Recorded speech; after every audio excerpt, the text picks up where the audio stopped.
বন্ধুরা, আজ আপনাদের শোনাব সুকুমার রায়ের বুদ্ধিমান শিষ্য। এক মুনি, তার অনেক শিষ্য। মুনি ঠাকুর তার পিতৃশ্রাদ্ধে এক মস্ত যজ্ঞের আয়োজন করলেন। সেই যজ্ঞ এর আগে মুনির আশ্রমে আর হয়নি। তাই তিনি শিষ্যদের ডেকে বললেন, আমি এক যজ্ঞের আয়োজন করেছি। সেই যজ্ঞ তোমরা আর কোথাও দেখবার সুযোগ পাবে না। কাজেই যজ্ঞের সব কাজকর্ম বিধি ব্যবস্থা বেশ মন দিয়ে দেখো। নিজের চোখে সব ভালো করে না দেখলে শুধু পুঁথি পড়ে এই যজ্ঞ করা সম্ভব হবে না। মণি ঠাকুরের আশ্রমে বেড়ালের ভারী উৎপাত। যজ্ঞের আয়োজন সব ঠিক হচ্ছে, এর মধ্যে বেড়ালগুলো এসে জ্বালাতন আরম্ভ করেছে। এটাতে মুখ দেয়, ওটা উল্টে ফেলে, কিছুতেই তাদের সামলানো যায় না। তখন মণি ঠাকুর রেগে বললেন, বেড়ালগুলোকে ধরে ওই কোনায় বেঁধে রেখে দাও তো। অমনি 9টা বেড়ালকে ধরে সবার এক পাশে কোঠায় বেঁধে রাখা হলো। তারপর ঠিক সময় বুঝে যজ্ঞ আরম্ভ হলো।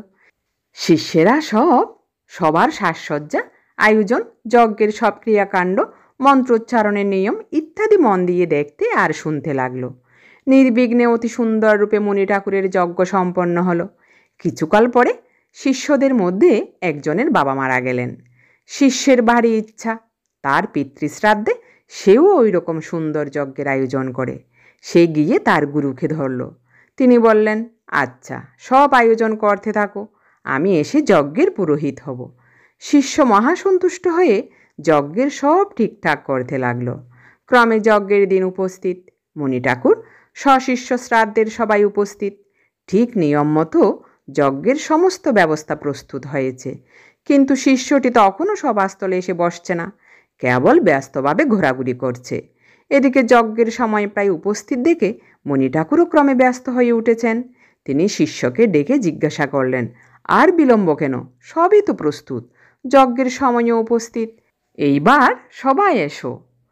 শিষ্য বলল, আগে 4টে বেড়াল কম পড়েছে। মুনি বললেন, কই, কিছুরই তো অভাব দেখছি না।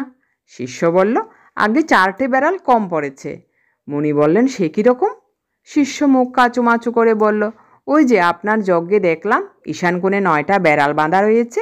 আমাদের এই গ্রামে অনেক খুঁজে 5টার বেশি পাওয়াই গেল না। কাজেই আর বাকি 4টার জন্য পাশের গ্রামে লোক গিয়েছে, তারা এই এসে পড়ল বলে। শুনে গুরুর তো চক্ষু স্থির। তিনি বললেন, আরে বুদ্ধিমান, কোনটা যজ্ঞের অঙ্গ আর কোনটা নয় তাও বিচার করতে শেখোনি। আশ্রমের বেড়ালগুলি উৎপাত করেছিল তাই বেঁধে রেখেছিলাম। তোমার এখানে কোনো উৎপাত ছিল না, তুমি আবার গায়ে পরে উৎপাত সংগ্রহ করতে গিয়েছ। বসে পড়ো, আর বেড়াল ধরে কাজ নেই। এখন যজ্ঞটা নির্বিঘ্নে শেষ হয়ে যাক।